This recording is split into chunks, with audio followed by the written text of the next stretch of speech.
Merci de nous retrouver. Nous sommes de retour pour la suite de cette journée d'échange La santé, un enjeu de relance pour nos territoires. Avant de donner la parole dans un instant à notre grand témoin pour sa synthèse de notre matinée, notamment, place à la restitution. C'est un défi, une gageure que je vais donner à nos intervenants. Synthèse et restitution des 4 ateliers thématiques qui viennent de se dérouler. Je vais donner la parole aux 4 rapporteurs d'ateliers, en commençant par l'atelier numéro 1.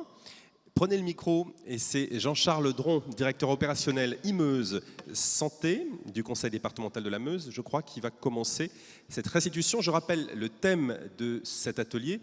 Les sujets avaient trait au numérique en santé dans les territoires. Quelles stratégies, moyens et usages pour faciliter l'accès à la santé?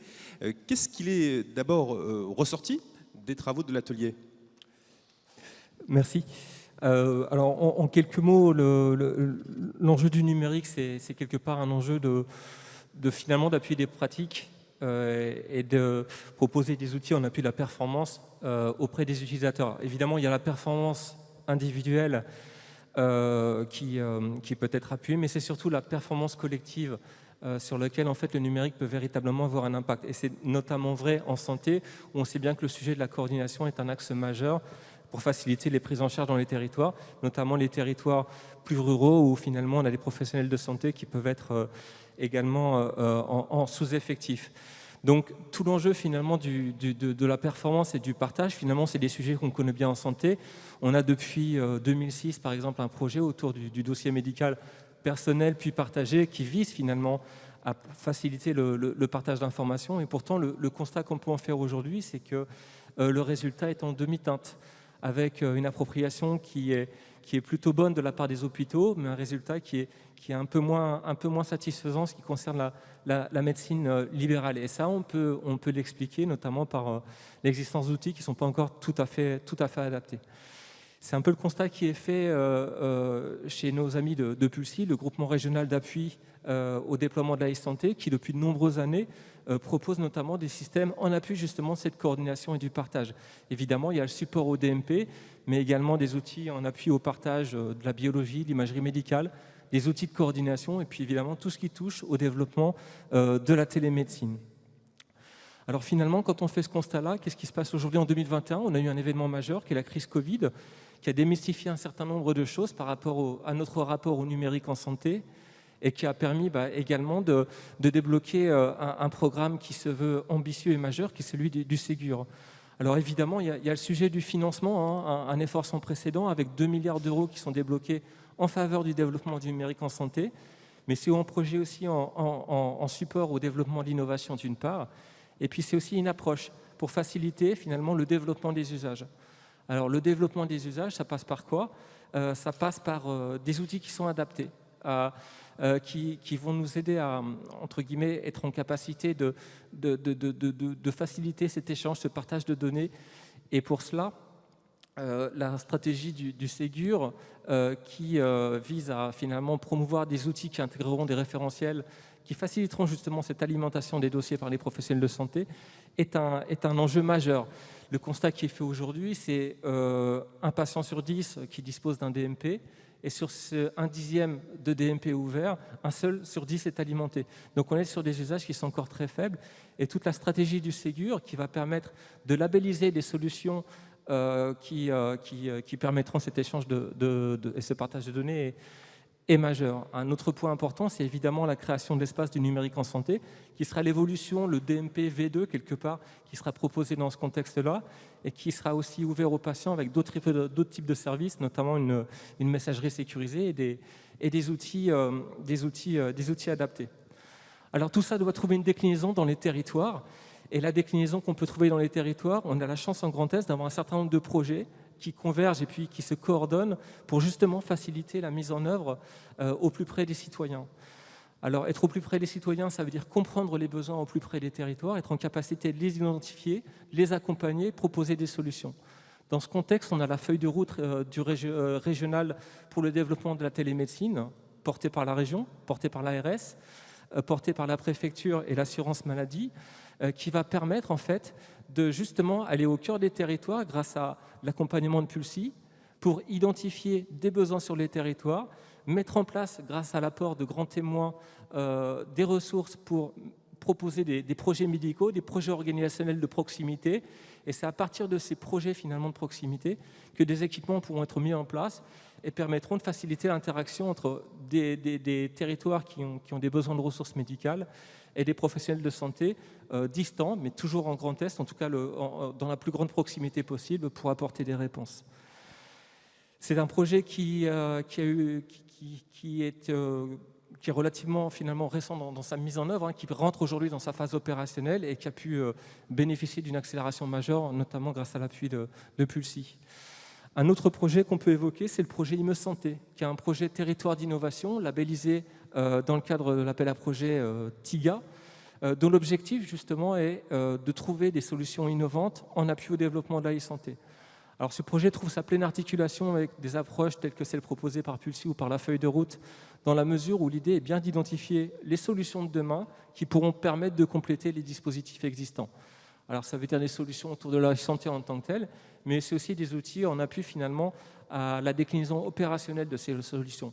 Être en capacité de mieux identifier où se trouvent les besoins, être en capacité de mesurer les impacts finalement des solutions qu'on met en œuvre, et surtout être en interaction permanente avec les professionnels de santé et les usagers pour justement suivre ce qui fonctionne bien et ce qui fonctionne moins bien et trouver des guichets d'intervention finalement pour faciliter leur mise en œuvre. Voilà, donc on a de la chance avec le Ségur finalement de pouvoir transformer l'essai dans la mesure où c'est un programme d'incitation qui va nous permettre d'accélérer, de ne pas être finalement dans une dépendance technologique qu'on traîne depuis des années comme des boulets.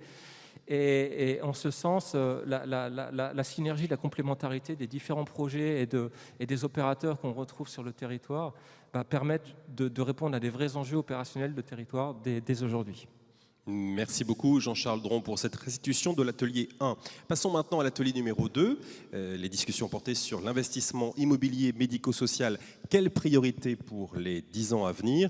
Sur ce sujet, écoutons le rapporteur de l'atelier, M. Alexandre Aurac, directeur général de l'AEIM 54. C'est l'association départementale de parents d'enfants et d'adultes inadaptés au manteau de Meurthe-et-Moselle. Sur quels axes avez-vous phosphoré pendant cette heure?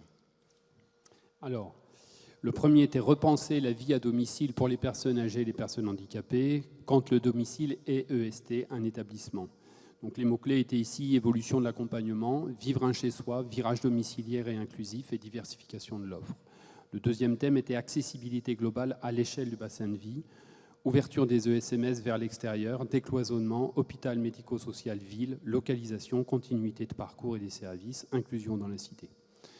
Voilà, donc un temps d'échange extrêmement riche, là aussi, avec des mots, un mot qui a été utilisé ce matin, ou plutôt une formule qui a été utilisée ce matin, qui a été repris et tout à l'heure, c'est les personnes qui sont accompagnées, ceux que nous sommes aujourd'hui, peuvent se résumer en 2 mots, nous sommes des animaux sociaux. Donc la question du lien social, la question de la richesse du lien social est une condition sine qua non au bien accompagner.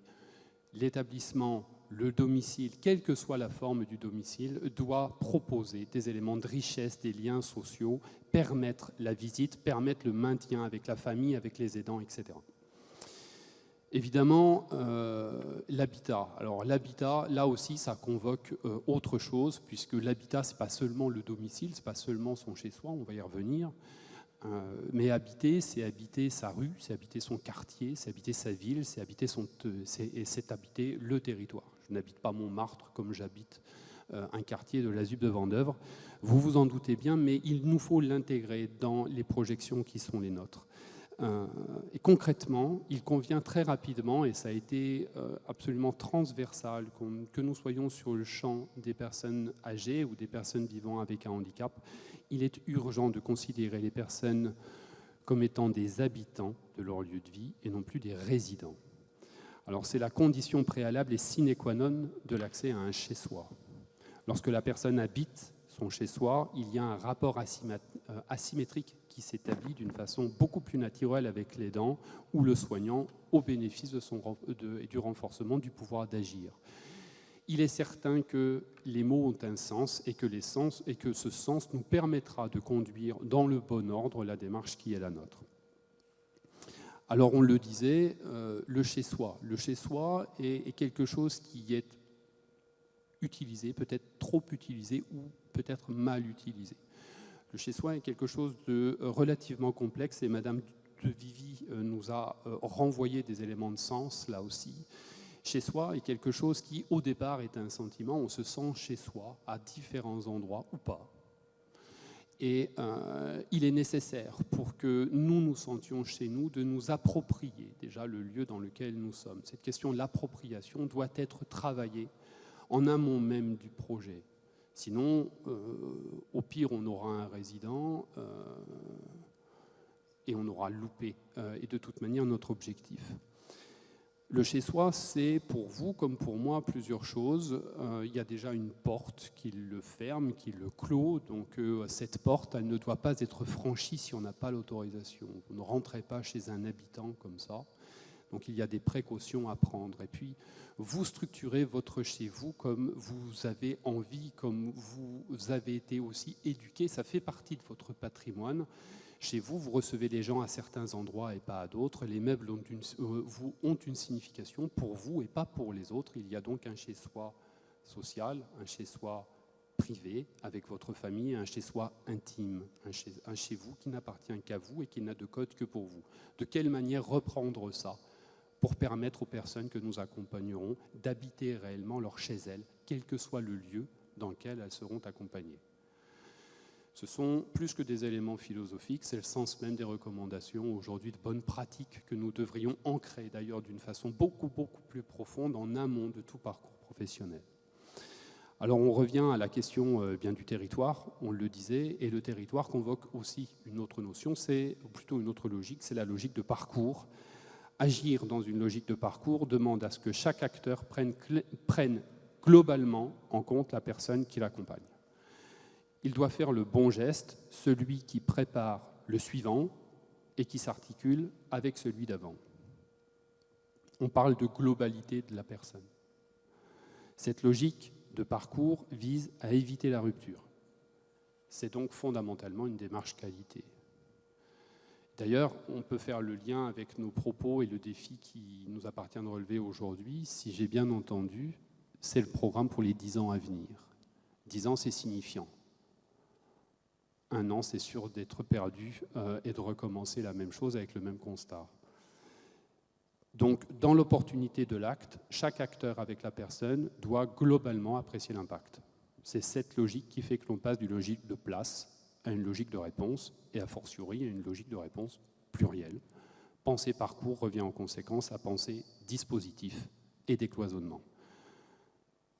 Il faut reconnaître que l'idée de donner là la possibilité aux acteurs de maîtriser la palette la plus large possible de prestations afin de permettre à la personne de bénéficier d'un maximum de réponses mobilisables agilement, simplement et efficacement. Ces termes ont été employés ce matin. Accompagner globalement, simplement et agilement sur un territoire, c'est la logique de parcours. Voilà, donc juste une phrase. Cette phrase, elle est là aussi assez signifiante. Arrêtons de penser que l'investissement, ce sont les murs. Le bâti n'est qu'un outil du projet. Alors, il y a une petite phrase pour ceux qui regardent un petit peu certains films. Ne laissons pas trop s'exprimer le délire de l'artiste. Concentrons-nous sur les réels éléments qui donneront la possibilité à l'habitant d'habiter, de vivre chez elle et d'avoir une vie digne jusqu'au bout de son parcours. Merci. Merci beaucoup Alexandre Orac pour cette restitution. On va continuer à parler d'investissement immobilier, mais cette fois-ci d'investissement immobilier sanitaire. Quelle priorité pour les 10 ans à venir? C'était le thème de l'atelier numéro 3 et c'est David Pinet qui va en être l'animateur, le rapporteur. En tout cas, vous êtes président de CME du Centre hospitalier de Lunéville et membre du Conseil scientifique national et du comité des experts régionaux. Quels ont été les constats unanimement faits par les participants à l'atelier? Merci. Donc un exercice difficile comme mes prédécesseurs, mais je crois que je vais rebondir sur les constats qui ont été faits précédemment dans le groupe sur l'investissement médico-social, parce qu'on retrouve beaucoup de points communs dans la vision que les membres de l'atelier ont exprimée. Pour répondre à votre question sur les enjeux, je crois que l'atelier s'est déroulé en 2 temps. D'une part, partager les enjeux et les défis, qui rejoignaient en grande partie les résultats des tables rondes et des expressions ce matin. Et puis, dans un deuxième temps, identifier ou mettre en exergue les quelques priorités qui étaient la question qui nous était posée. En termes de défis pour la région, la grande majorité des échanges ont tourné autour de l'attractivité des métiers du soin, au sens large, mais notamment concernant la démographie médicale, mais également la démographie soignante, et finalement une stratégie régionale d'investissement qui pourrait s'appuyer sur comment rendre attractifs nos territoires pour pouvoir répondre aux besoins de santé de la population. Et positionner cette stratégie vraiment dans ce sens pour essayer de répondre à une équation complexe, puisque nous avons partagé dans un premier temps, grâce notamment à l'intervention du docteur Khalifé, sur l'enjeu et le rôle de l'établissement de l'hôpital sur son territoire, dans un écosystème complexe, qui ne se limite pas uniquement à l'activité de soins de personnes qui sont prises en charge pour des problématiques de santé aiguës, et qui s'inscrit pleinement dans un écosystème constitué des acteurs de ville, des établissements médico-sociaux et du réseau associatif des élus. Et l'hôpital a besoin de ce réseau pour vivre, et inversement, ce réseau a besoin d'un acteur hospitalier en proximité pour pouvoir constituer un réseau d'expertise et de prise en charge quand c'est nécessaire. Et ça a été un élément mis en avant de manière importante pour aussi favoriser l'installation d'exercices libéraux sur l'ensemble du territoire.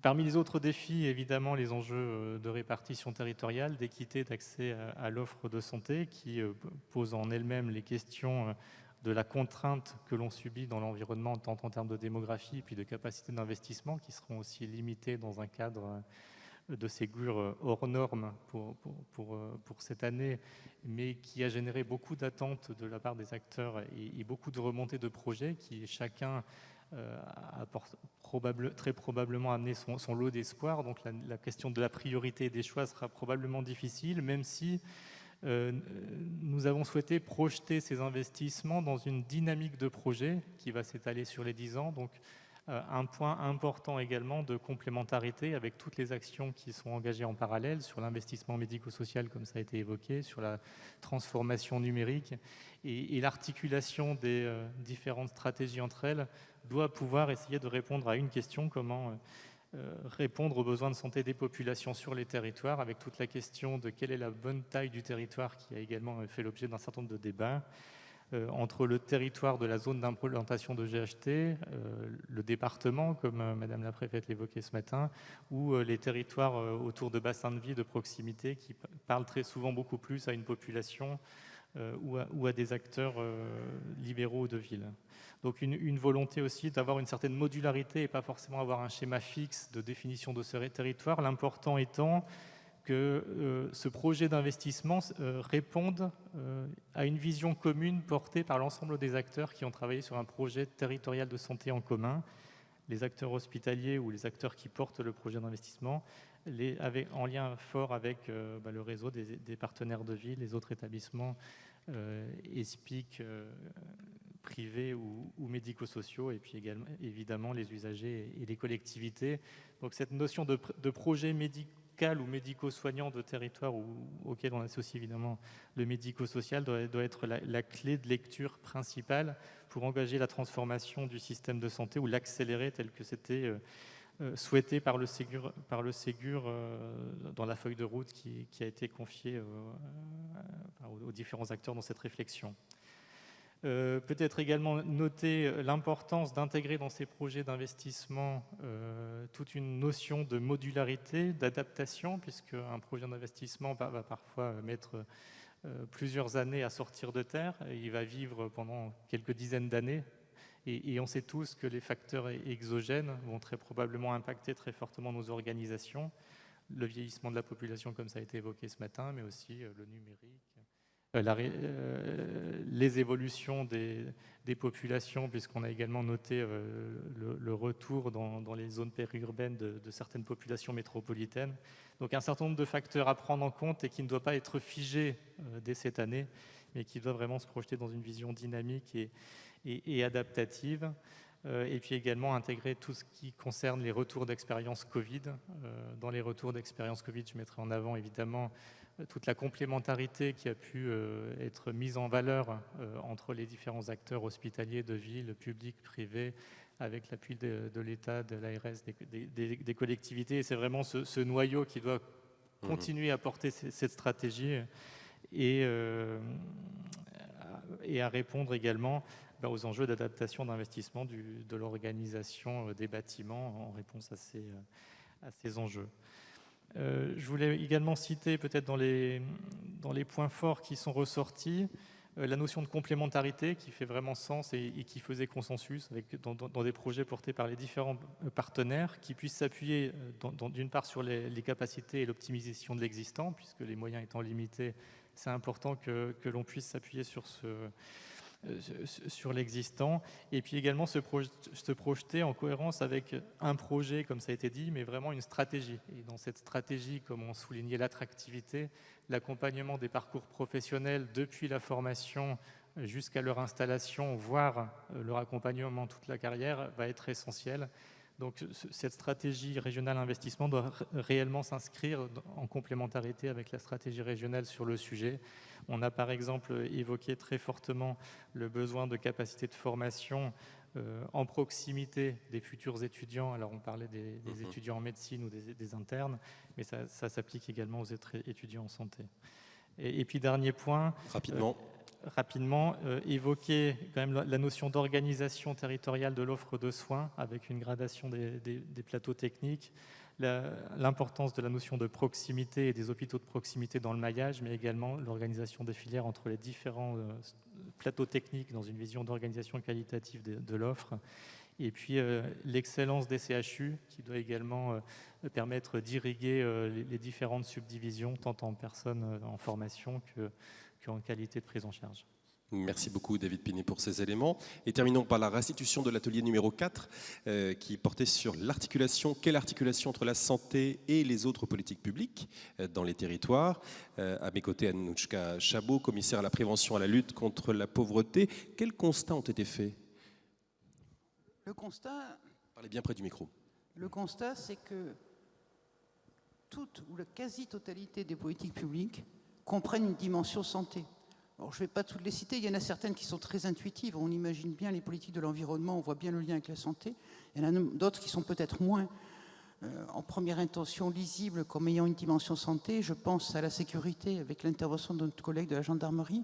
Je pense à l'insertion, je pense à l'urbanisme, toute une série d'activités aussi relatives à l'industrie, etc. Donc ça, c'est le constat. On fait tous de la santé sans le savoir. Deuxième élément, la question qui se pose quand on constate cette transversalité de la santé au sein de la quasi-totalité des politiques publiques d'ailleurs, qu'elles soient portées par l'État ou par les collectivités territoriales, la question c'est comment on peut prendre en compte cette transversalité de la santé pour chacun des territoires, puisqu'évidemment, on doit être au plus près des territoires, et la question aujourd'hui, c'est les territoires et la santé. Une réponse, probablement, de mon point de vue, la bonne réponse, c'est se saisir de la contractualisation, et notamment des pactes territoriaux de relance et de transition écologique, dont le volet santé est le contrat local de santé. Alors, s'en saisir, c'est-à-dire, au final, que permet ce nouvel outil qui capitalise déjà un certain nombre d'outils existants, dont d'ailleurs il faudra aussi valoriser l'apport des CLS. Pour construire cet outil, c'est un diagnostic à 360 degrés, se mettre d'accord au vu des besoins que fait émerger ce diagnostic sur les réponses à apporter, et ensuite, évidemment, construire les projets idoines. Comment construire ces pactes territoriaux en associant tous les acteurs? Et quand je dis tous les acteurs, c'est évidemment, puisque on est au niveau du territoire, c'est évidemment les élus, au niveau de l'EPCI notamment, c'est aussi les autres collectivités territoriales, c'est les services de l'État, c'est l'ensemble des acteurs de la santé, mais aussi des autres politiques publiques, et aussi, comme l'a démontré notre collègue de la communauté d'agglomération de Châlons, avec une participation des habitants. Et quand je dis des habitants, des populations, toutes les populations. Voilà. Merci beaucoup, madame. Vos applaudissements pour nos rapporteurs, pour les animateurs, animatrices, pour vous toutes et vous tous qui êtes impliqués dans ces ateliers. Je vous invite à regagner vos places dans la salle. Et avant de clore cette journée, je vais donner la parole à notre grand témoin. On va l'entendre, ce grand témoin, pour nous livrer sa synthèse des échanges de la matinée, mettre en lumière les pistes de réflexion récurrentes et les propositions innovantes qui sont issues de cette journée. Le docteur Dominique Dupinoy nous a rejoint au pupitre, président du cabinet Accentis. Merci d'être avec nous, Dominique Dupinoy. Pour commencer, quel est votre ressenti global, on va dire, sur la teneur et sur la tonalité des échanges de cette matinée? Merci pour la parole, pour l'invitation. Alors, je vais d'abord répondre égoïstement. Moi, ça m'a dynamisé quand même, ce qui s'est dit aujourd'hui, parce que j'ai trouvé qu'effectivement, toutes les interventions étaient d'un très haut niveau et très, très riches.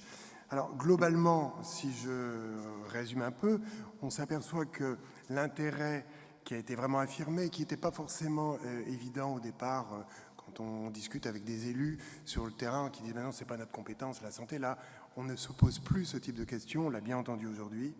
L'intérêt augmente pour les questions de santé. Ce sont pourtant des questions pas faciles. Et d'ailleurs, je me pose la question, après l'écoute de toute cette journée, c'est comment on va diffuser ce savoir partagé, comment on va faire en sorte que tout arrive sur le terrain, et pas seulement des élus, des professionnels également. Alors, je ne vais pas faire, et je remercie Mme Quéret d'avoir repris tous les mots-clés, donc je ne vais pas reprendre des mots-clés. Par contre, le maître mot quand même, je vais le reprendre, ça a été collaboration, coordination. Donc, c'est vrai qu'on l'a entendu de manière très forte, très marquée, très positive, très sur une bonne lancée entre, je vais dire, les élus, au sens large du terme, et l'ARS. Donc je pense, et je sais que l'ARS y travaille, je pense qu'on ne peut pas oublier non plus les représentations institutionnelles des professionnels de santé, notamment des libéraux, parce que sans eux, on risque d'être bloqué aussi sur certains territoires d'une part, et puis on pourrait être accusé d'une forme d'hospitalocentrisme si on ne les fait pas vraiment participer effectivement à ces travaux. Alors, que faire des leviers de financement? C'est une vraie question parce que les besoins explosent. Je pense que c'est une question qui a traversé toute cette journée. Alors Dominique, que vous inspirez tout d'abord, que vous ont inspiré les retours d'expérience de la première table ronde? Alors, les retours d'expérience, je ne vais pas faire de la paraphrase, je ne vais pas répéter tout ce qui s'est dit ce matin, mais je vais quand même reprendre les 2-3 champs de retour d'expérience qui sont très intéressants. D'abord les CLS, parce que c'est comme l'outil à la main des élus, un outil très intéressant. Et quand on entend tout ce qui a été comme échange, et y compris à l'instant dans les groupes de travail, on se dit que les CLS, ça mérite d'être renforcé. On sait que la politique de l'agence, c'est de couvrir tous les territoires. Ça mérite aussi peut-être d'être professionnalisé encore plus, c'est-à-dire c'est un métier maintenant qui est probablement particulier, qui n'est plus le même qu'au démarrage des CLS. Il y a des questions de CLS aussi très spécifiques en fonction des territoires. Je ne vais pas développer territoire parce que territoire, on pourrait mettre un S souligné 3 fois. On a entendu aujourd'hui toutes les différences de territoire, mais il y a des problématiques transfrontalières, il y a des problématiques aussi de CLS qui sont plutôt à un niveau inter-CLS, donc ça pose aussi une question de réflexion sur les dynamiques des CLS. Et donc le CLS, quand même, un outil qui a été bien affirmé. On a vu qu'il était porteur de plein de dynamiques dans des champs différents, donc ça c'était très intéressant. Et d'emblée, je vais le lier à un outil qui est encore un peu nouveau, mais qui a été au premier plan ce matin, c'est les communautés professionnelles territoriales de santé, les CPTS. Parce que je pense qu'il y a quelque chose autour des CPTS-CLS. Je prends une anecdote, quand vous discutez dans un CLS, les libéraux ne viennent pas. Non, si vous faites une réunion à 14h, ils ne viendront pas les libéraux. Mais non, ce n'est pas possible, c'est deux mondes qui sont dans des organisations différentes. Sauf que maintenant, avec les CPTS, des moyens sont mis en place, notamment des moyens de coordination. Et donc on voit bien que des nouveaux métiers se dessinent et un coordonnateur de CPTS pourra parler à un coordonnateur de CLS et ça donnera du sens et du dynamisme à ce rapprochement. Donc les CPTS sont des nouvelles organisations et là je parle en fait vraiment à tous les territoires, à tous les élus. On a entendu des élus de villes, de secteur rural, mais on a eu aussi en chat et en distanciel, beaucoup d'élus ruraux très intéressés par cette journée qui se posent les mêmes questions et ce que nous définissons comme outil et ce que je mets en exergue maintenant, CLS, CPTS, ça s'applique aussi à ces territoires-là. Les CPTS, c'est une dynamique très porteuse, fragile, elle est encore fragile, mais elle est très porteuse. On a besoin de CPTS puissantes pour intégrer le monde ambulatoire dans sa relation avec les autres acteurs du champ social, médico-social et du champ hospitalier. Donc aujourd'hui, sachez qu'il y a des moyens non négligeables mis effectivement depuis Ma Santé 2022 et donc il faut savoir les saisir. Alors, autre outil qui a été quand même, ça m'a fait plaisir puisque c'est un de mes champs de bataille depuis de nombreuses années, c'est ce que j'appellerais moi les structures d'exercice coordonné pour ne pas les réduire aux maisons de santé pluriprofessionnelles. Structure d'exercice coordonné, on pourrait même y mettre équipe coordonnée puisque dans votre région, vous êtes en avance sur la formalisation d'équipes de soins primaires, ce qui est déjà un petit démarrage très intéressant pour l'exercice coordonné. Alors, je pense que ça ne résout pas tout, les structures d'exercice coordonné, mais quand même, quand on regarde toutes les études et surtout qu'on interroge les absents d'aujourd'hui, c'est-à-dire des jeunes médecins généralistes qui se posent des questions, ils vous disent tous, moi j'envisage éventuellement le métier, alors tous, ouais, j'exagère un peu, mais beaucoup, j'envisage le métier dans une structure, alors elle n'est pas forcément physique uniquement, d'exercice coordonné, pluriprofessionnel, où il y a un projet de santé. Je vais vous raconter juste une anecdote, parce que j'aime bien les anecdotes. Je travaille donc beaucoup, moi, sur des projets de santé territoire, et on avait réuni sur un territoire en grande difficulté les médecins, les professionnels, et on avait réussi à accrocher un jeune remplaçant. Et donc, on fait un tour de table, et j'ai cru que tout le monde allait pleurer. Pleurait parce que la pression du travail était forte, parce qu'il ne voyait plus du tout comment s'en sortir pour remplacer le médecin qui était parti. Et le jeune médecin généraliste s'est dit, attendez, si vous faites un projet de santé, des jeunes viendront s'installer dans ce territoire. Et quelques années plus tard, effectivement, le projet s'est formalisé et des jeunes sont venus. C'est-à-dire qu'il y a un intérêt aujourd'hui, notamment, vous savez que la médecine générale classique n'est pas très attractive aujourd'hui pour plein de raisons. Mais en structure d'exercice coordonné, parce qu'il y a des aides et des fonctionnements différents, elle peut être attractive. Et ce que je veux dire là, c'est que ça n'est pas une fatalité que le problème de démographie. Et j'y reviendrai après parce que j'ai trouvé qu'on a oublié un sujet dans cette journée, j'y reviendrai après, mais c'était pour vous dire que, effectivement, c'est important, à condition que les élus comprennent que ça ne peut pas se faire à l'échelle d'une commune, mais bien à l'échelle d'un EPCI la plupart du temps, c'est extrêmement important. Ou dans une ville, mais ça c'est des éléments différents. Autre élément qui m'a semblé important, et je vais l'attaquer par ce biais-là parce que dans ceux qui nous suivent à distance, ça a été souligné, parce que dans le débat de ce matin, ce n'était pas sorti, c'est les questions des internautes qui nous l'ont permis de traiter, c'est la question des hôpitaux de proximité. Il y a un enjeu, effectivement, je ne sais plus qui a parlé de vaisseau amiral. Vaisseau amiral, ce n'est pas forcément un CHU, ça peut être un hôpital de proximité en lien avec des acteurs libéraux ou pas libéraux d'ailleurs, libéraux ou salariés, mais en tout cas des acteurs de soins ambulatoires. Et les hôpitaux de proximité, dans le lien avec le GHT, mais attention, nous dans notre expérience, on s'aperçoit que parfois des hôpitaux de proximité ont un peu de mal parce que le GHT, ça met aussi une hiérarchie un petit peu différente qui rend parfois difficile les projets au niveau de l'hôpital de proximité.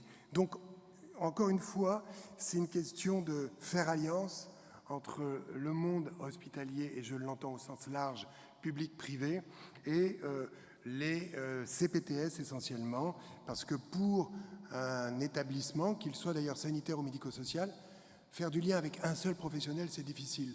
Faire le lien avec une communauté professionnelle territoriale de santé, avec un coordinateur, ça sera beaucoup plus facile. Alors, on a parlé beaucoup de responsabilité populationnelle, et sur cet atelier 1, je m'arrêterai là. Ben oui, la responsabilité populationnelle, c'est très important. C'est déjà un objectif des CPTS. On l'a entendu ce matin, il y a des expériences hospitalières avec la FHF sur la responsabilité populationnelle, mais là, il faut la partager entre tous, c'est extrêmement important.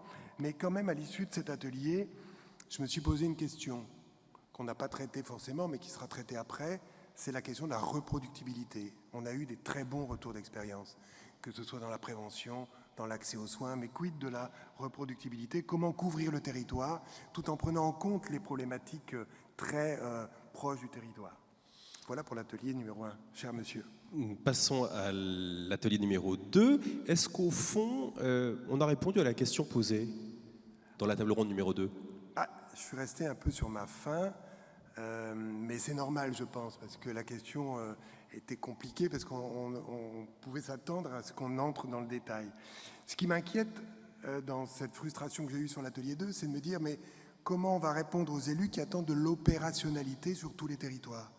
Je pense qu'il y a des phases d'après qui vont permettre de le faire, mais le comment reste à écrire. Et quand même, il y a quand même des pistes très intéressantes qui ont été citées que des élus dans les territoires peuvent s'approprier. Dans le champ médico-social, on a entendu parler de plateformes de services, de nouveaux EHPAD, du virage domiciliaire, de l'approche inclusive, tout ça. Et puis la question des soins aussi dans les EHPAD. Sur la question sanitaire, on a quand même entendu, et je le souligne, l'importance de structurer des soins primaires pour que toute la démarche en mode parcours puisse fonctionner. On a parlé de la télémédecine, et j'y reviendrai, puisque la télémédecine, il y a un sujet, à mon sens, qui a été souligné par un intervenant de la salle, qui est un sujet important. Et je pense que aussi les collectivités, j'ai en tête un exemple d'un conseil départemental qui s'implique dans des parcours en utilisant les mêmes outils numériques que les CPTS et l'hôpital pour communiquer avec la messagerie, pour faire un parcours mère-enfant très intégré. Donc je pense, et puis pour travailler sur la prévention, donc on voit qu'il y a des outils et qu'au travers de ce que j'ai entendu moi dans l'atelier numéro 2, il y a quand même deux choses qui me semblent importantes. Il y a une place de l'hôpital qui est réinterrogée quand même, donc je pense que c'est une notion, c'est un fil qu'il faut continuer à tirer. Et puis une question qui a été simplement posée parce qu'elle est très large, c'est la place qu'on donne aux innovations. En fait, du coup, dans les critères d'investissement, il y a une notion importante qui va être sur les innovations. Donc en transversal, ce que j'ai entendu quand même, c'est des choses importantes qu'on ne peut pas négliger, c'est la mobilité, c'est le projet de territoire, c'est se connaître, c'est aller vers. Ce sont des éléments qui sont vraiment, à mon avis, très clairs dans les ateliers d'aujourd'hui. Et puis, Dominique Depinois, quels sont les sujets qui n'ont pas été évoqués au cours de cette matinée ou qui ont été un peu survolés, selon vous? Alors, ça c'est moi, c'est mon point de vue. Je trouve que des points ont été évoqués un peu trop vite. Le premier, c'est quand même si ça a été abordé dans l'atelier, c'est la question des usages des outils numériques.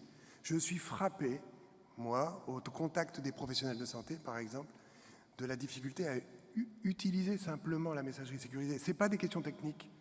À un moment donné, il faut mettre le paquet pour former au b.a.-ba. Et certaines CPTS l'ont fait. Elles ont fait une formation de tous leurs professionnels juste à ce que l'ordinateur soit bien placé, qu'on appuie sur le bon bouton. Et ça, c'est du b.a.-ba. Et pour moi, les investissements, c'est aussi ce type d'investissement. Je n'ai pas forcément entendu, peut-être que c'était sous-entendu dans l'aspect formation, mais je ne l'ai pas entendu. Ça me semble un sujet majeur. Deuxième chose qui m'a paru importante, c'est la place des usagers. On n'a pas beaucoup parlé de la place des usagers. Et pourtant, je pense que sur des territoires, il y a un enjeu majeur à les faire vraiment participer. Alors souvent, les CLS, c'est aussi une des préoccupations, et elles le font bien. Mais du coup, il faut arriver à redonner une place des usagers dans tout le champ, y compris dans le champ des parcours un peu de soins, des parcours de santé, et notamment avec les CPTS. Et d'ailleurs, certaines CPTS constituent leur entité juridique avec un collège usager. Très intéressant. Et donc on voit la convergence CPTS-CLS encore, et je trouvais que c'était important de souligner comme un point qui pouvait être développé. Et sur la télémédecine, oui, j'ai été interpellé par le docteur Carigère qui a dit attention, la télémédecine n'est pas la réponse à nos déserts médicaux. Il a raison, sauf que moi je sors d'une mission sur une CPTS rurale où on s'aperçoit que les médecins n'arriveront pas tout seuls à prendre les soins non programmés, que leur hôpital qui dépend du GHT est en difficulté pour les soins non programmés, et qu'on peut se poser la question s'il n'y a pas une offre digitale, physique et digitale, en lien avec les médecins traitants, les infirmiers, les pharmaciens, qui aurait du sens, c'est-à-dire de ne pas jeter la télémédecine, du moins, je recommence ma phrase, de ne pas avoir peur et d'être conscient du risque d'ubérisation de la médecine par la télémédecine. Je le dis comme ça parce que je pense que ça parle à tout le monde. Mais d'intégrer ces outils-là dans des prises en charge territoriales, dans des projets territoriaux, même si la plateforme, elle n'est pas forcément physiquement sur le territoire. Et enfin, le dernier sujet qui me tient à cœur, que je n'ai pas entendu, encore une fois, il est peut-être dans les formations, c'est l'évolution des métiers. Parce qu'aujourd'hui, on a eu un système très longtemps médecin-centré.